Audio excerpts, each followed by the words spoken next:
My passion is starting new things, if I'm going to pinpoint it. When the first iPal program came out, it was this brand new thing that no one knew about, and I felt like I had the opportunity to kind of pave the road. The iPal program stands for the Integrated Path to Architecture Licensure. There was a proposal sent out by the National Council of Architecture Registration Boards, and we were one of the first 13 universities that were accepted. I'm a strong believer in that connection with the university and the School of Architecture. One of the biggest challenges with the architecture profession is students graduating. They have one idea of the architecture education, and then they have another idea of what practice is actually going to be like. And so I think the opportunity to be able to insert students into the profession early on into their education is a very positive thing.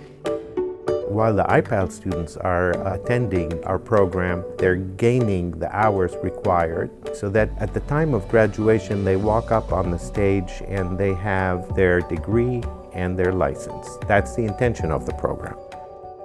One of the great things about LS3P is the level of exposure to different types of experiences within the project and from beginning to end, because it allows you to think about how the building comes together. And thinking about that assembly system is difficult for an intern with no experience. But that's an important thing about being an architect, is knowing how the assembly comes together.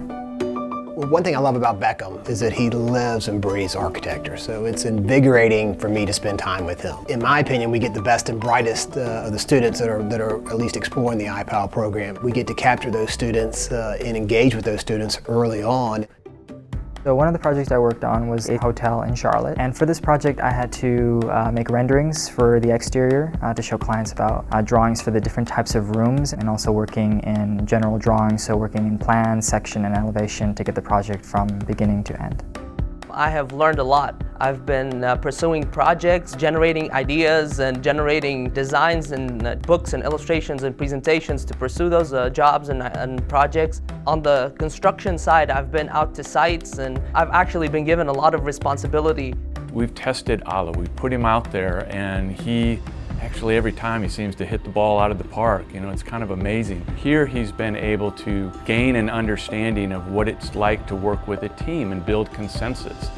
Knowing your stuff, knowing the architectural component is extremely important, but at the same time knowing how to deliver your message, knowing how to talk to the person across the table from you, how to lead conversations and connect people to each other. All of those you do not get as a student. I think many times mentorship is always thought about as kind of from the top down. What can we share that is of value to these young professionals? But I got to tell you, it goes both ways. He has mentored us and brought to us a new way of thinking. When you kind of funnel yourself or you squeeze yourself through that very tight spot that is hard to get through, you come out of the other side a different person. And the program was, in ways, my funnel in order to get to the other side.